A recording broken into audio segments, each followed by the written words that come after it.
तर मित्रांनो, आता आपण चाललेलो आहोत स्कुबा डायव्हिंगसाठी. फायनली ती वेळ आलेली आहे. नमस्कार मित्रांनो, आज आपण एक भन्नाट प्रवास करणार आहोत.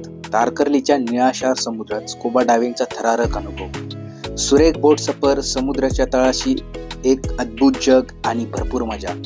शेवटपर्यंत नक्की बघा. नाश्त्यानंतर आम्ही स्कुबा डायव्हिंग साईटकडे निघालोय. त्यासाठी आपण MTDC येरडाच्या अद्ययावत स्पीड बोटने प्रवास करून वेंगुर्ल्याच्या साईटवर जाणार आहोत. याचाही एक विलक्षण अनुभव होता. आम्ही आज शिरल्यावर आम्हाला या बोटीत असणारे स्कुबा डायव्हिंगचे अनेक इक्विपमेंट सेट पाहायला मिळाले. जाऊ शकतो ना. त्यानंतर लगेच आम्ही वरच्या डेकवर गेलो आणि लगेच आम्ही स्कुबा डायव्हिंगच्या साईटच्या दिशेने म्हणजेच वेंगुर्ले रॉकच्या दिशेने प्रवास चालू केला.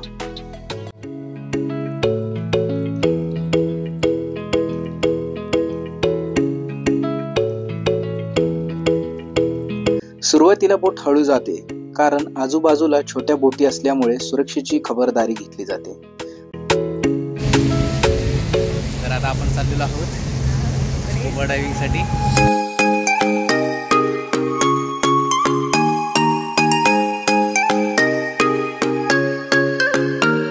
पण सुरक्षित अंतर गाठल्यानंतर बोट वेग घेतं आणि प्रवास अधिक रोमांचक होतो.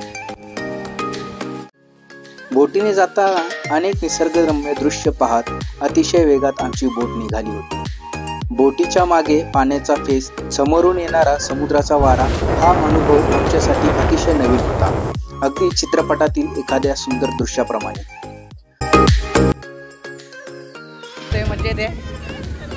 चिनू, कसं वाटतंय? एवढ्या स्पीड मध्ये बोट मध्ये बसलेलीस का?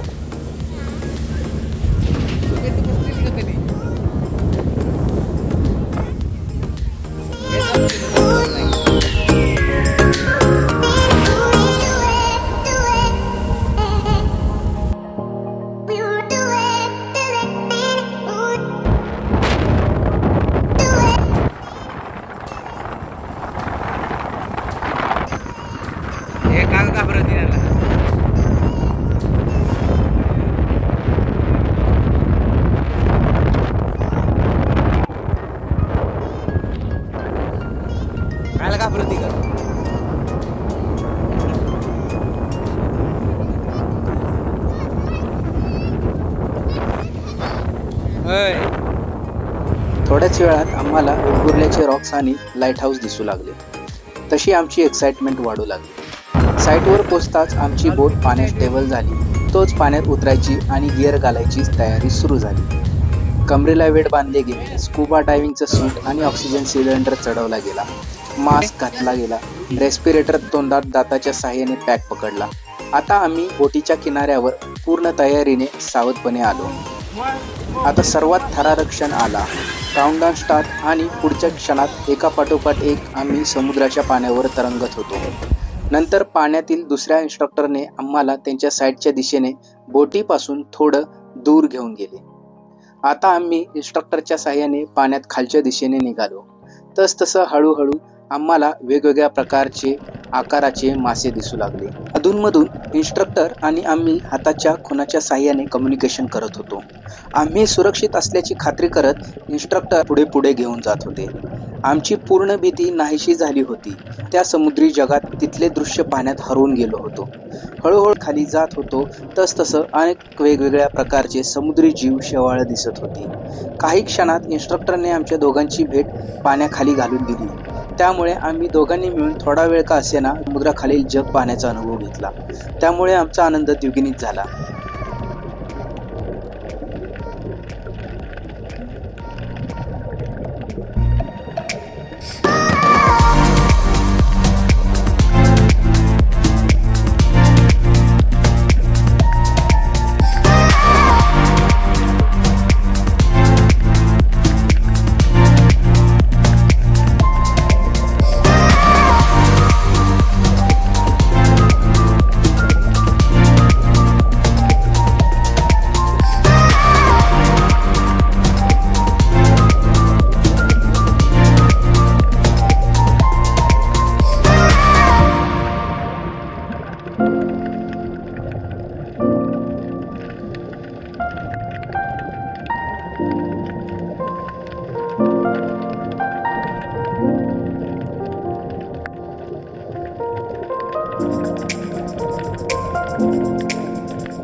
आकाशात ज्याप्रमाणे पक्ष्यांचा थवा असावा त्याप्रमाणे माशांचेही थवे आम्हाला पाण्यात पाहायला मिळाले.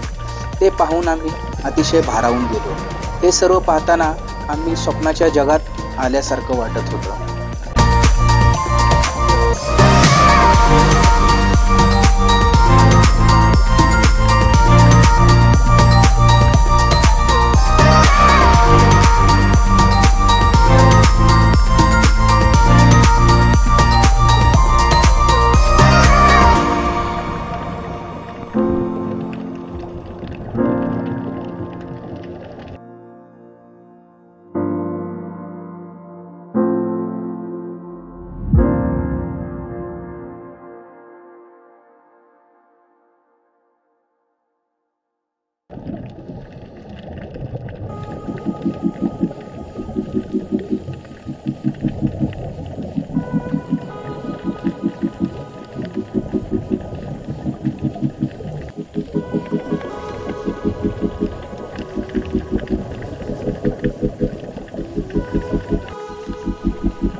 सुमारे 25 मिनिटं आम्ही या अद्भुत समुद्री दुनियेत कसे घालवले समजलंच नाही.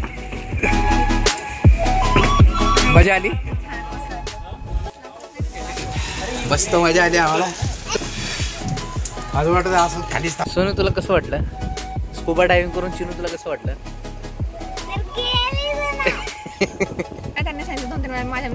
हो, पण एकदा केलं. मी असं केलं की ती असं उचकायचं, इथनं पाणी द्यायचं. परत 2-3 वेळा केलं. कुठलं?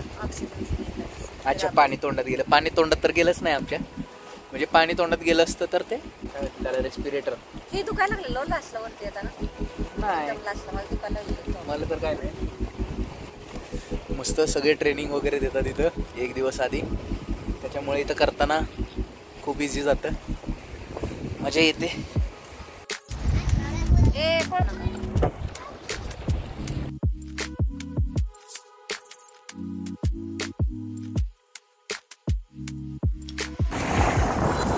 आणि अशा प्रकारे हा जबरदस्त स्कुबा डायव्हिंगचा अनुभव संपला.